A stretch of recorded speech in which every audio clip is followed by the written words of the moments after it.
Imagine being a human sponge, like a living being that walks into a room and just, completely unfiltered, feels if the person in the corner is battling some silent trauma. Right. Or if the group at the next table is projecting this really subtle aggressive tension. Exactly. You don't just register it intellectually. I mean, you literally absorb it Yeah. physically and emotionally. So pull up a chair, make yourself at home. Welcome back to Cafe Karma. It's good to be back. And we are diving right in today, aren't we? Oh, absolutely. No beating around the bush. We're jumping straight into the earthly and, well, the psychological reality of the Vedic nakshatra, Revati. And just to be clear, we're not doing a recap of our first deep dive. Right. No repeating the old myths today. Nope. And there's no part 3 either. This is the grand finale. Our mission today is to figure out how this massive cosmic energy of the zodiac actually incarnates in a messy, flawed human being walking the earth right now. I love that. I mean, this is the moment where these ancient texts really learn to breathe. Because what's so fascinating here is that we aren't looking at some rigid destiny. Right. It's not set in stone. Exactly. Astrologically speaking, it's not deterministic. We're looking at a blueprint, a psychological architecture that the individual actually has to consciously navigate.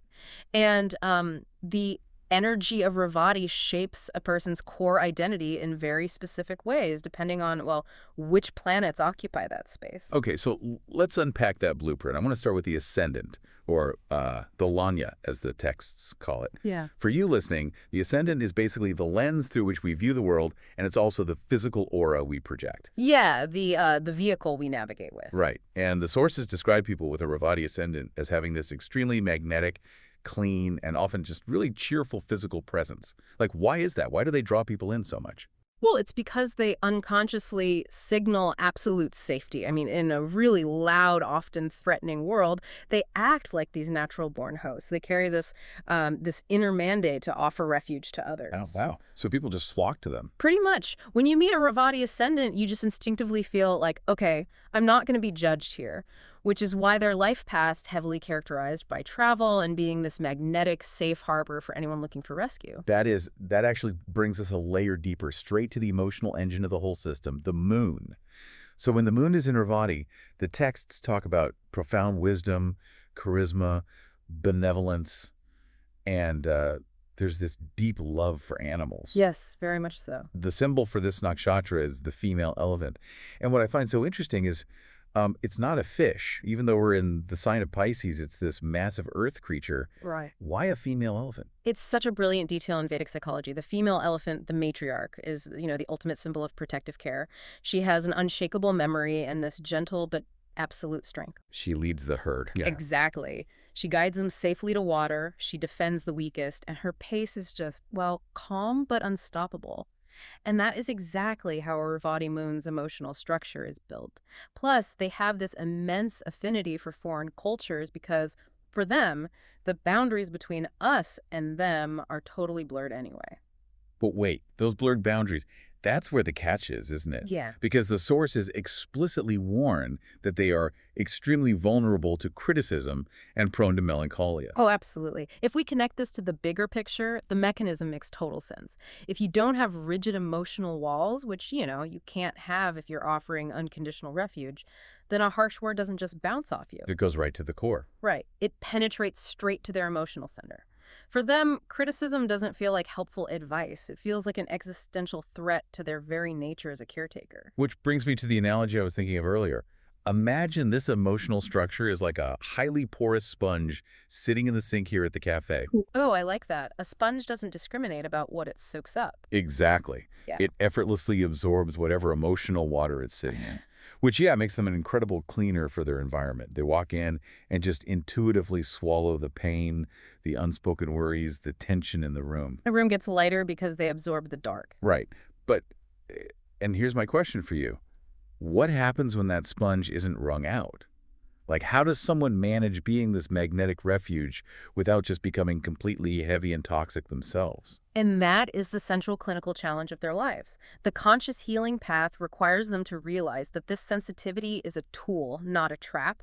They have to set rigorous, almost radical boundaries. Like saying, I can listen, but I won't carry it. Precisely. I offer you a safe space, but I don't keep your pain. because the reactive shadow expression, if they don't wring that sponge out, is pure codependency. They start confusing their self-worth with how much they are needed. They essentially bleed out for other people. Oof, that's a dangerous loop to get stuck in. Mhm. So how does that play out with the sun? The sun is our ego, right? Our core drive. Yeah. But the texts say the ego here is sublimated. It dissolves for the greater good of the public. Which sounds noble, but it can be chaotic. Yeah.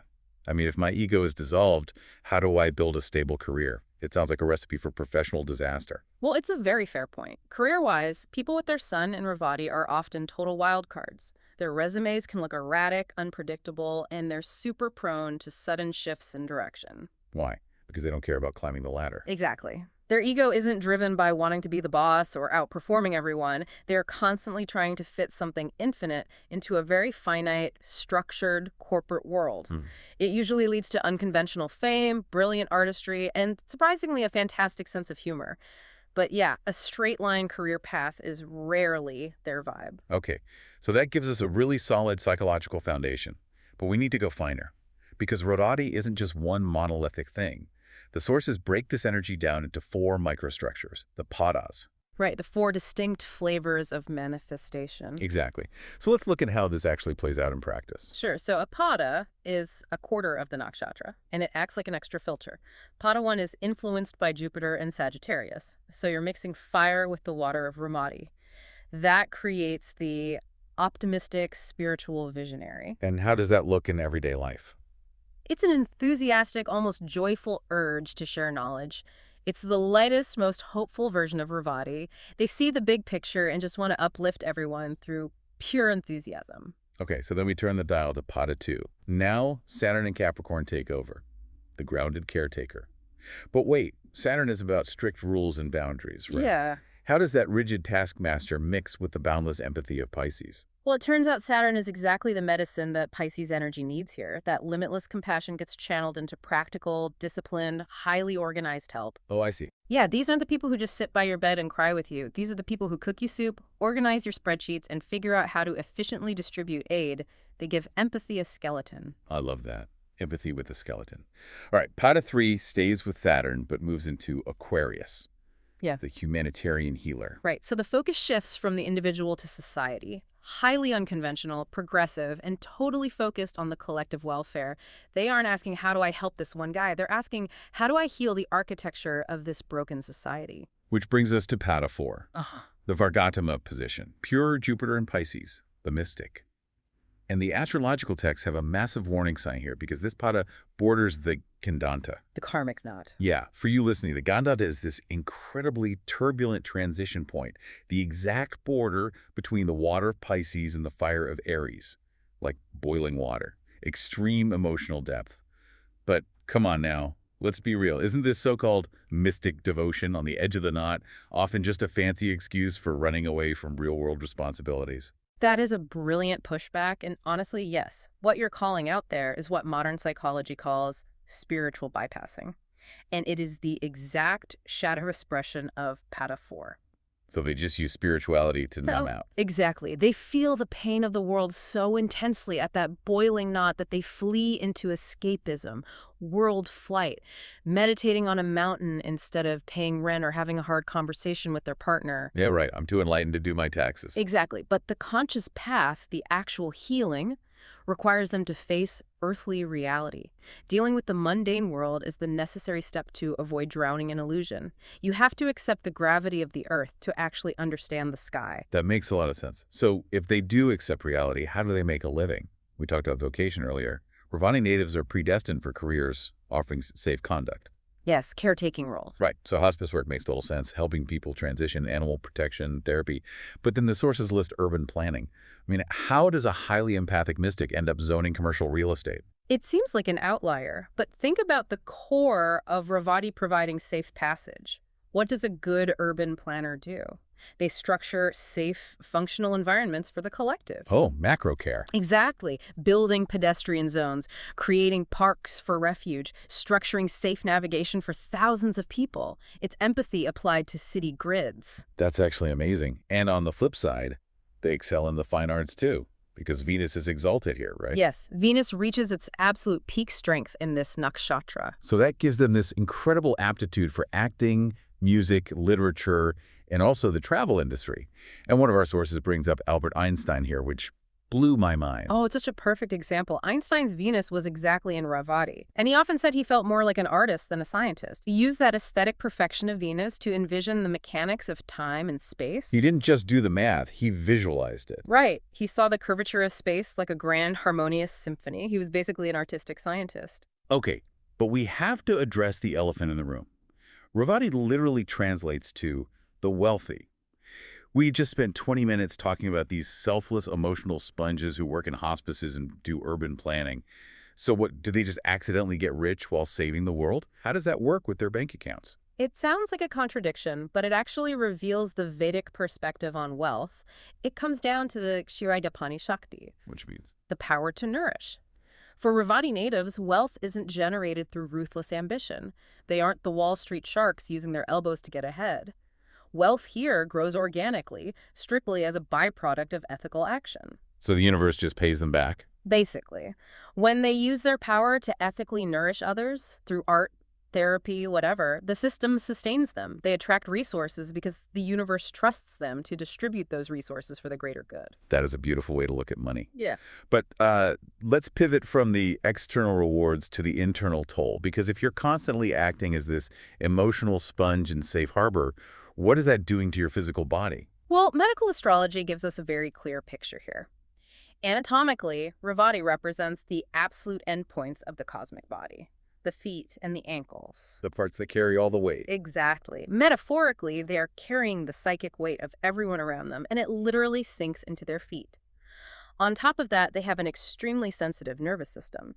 Ayurveda links this to severe kapha and vata fluctuations. Okay, let's break that down for anyone not deep into Ayurveda. Kapha is like the heavy, earthy, lethargic energy, right? When the sponge is totally full, you can't get out of bed. And vata is the airy, anxious, overstimulated nervous energy. Spot on. And because they are constantly absorbing emotional toxins, their bodies react fast. They are incredibly prone to insomnia, pediatric diseases, since their immune system operates on this very unprotected, childlike level and massive stomach problems. Their digestion reacts to emotional stress. Almost instantly. If there is emotional distress in the room, their stomach ties itself in knots. Which brings me to my second analogy for today.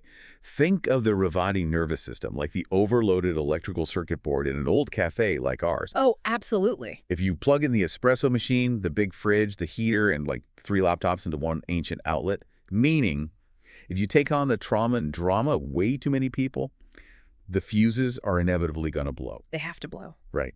And in human biology, a blown fuse looks like lying awake staring at the ceiling at 3 a.m. or getting horrible stomach cramps before a meeting. It's a fantastic analogy. And, if we connect this to the bigger picture, we realize these physical symptoms aren't a punishment. They are a brilliant warning system.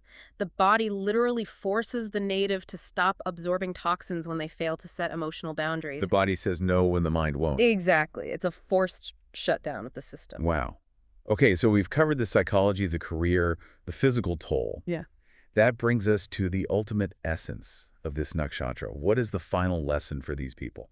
And the sources are very clear on this. It's moksha. Spiritual liberation, stepping off the wheel. Right. But how do they actually achieve that without burning out? The absolute key, and this is vital for anyone with strong Revati energy, is radical psychohygiene. Radical psychohygiene. I like that phrase. It's mandatory. Retreating into solitude and being near water are not just, cute hobbies for them. They aren't luxury spa days. They are absolute clinical necessities. Why water specifically? Because water is the element of boundless connection, but in its purest, cleanest form. Whether it's the ocean, a lake, or just a really long bath, it washes away the energetic static of the world.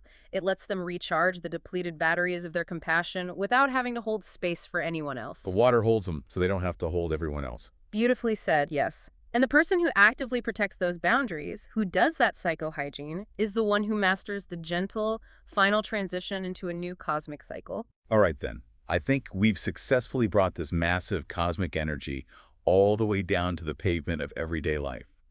And that officially concludes our deep dive into Revati. No part 3. We made it. We did. But, even after all this analysis, the sources leave us with one final massive mystery. Do tell.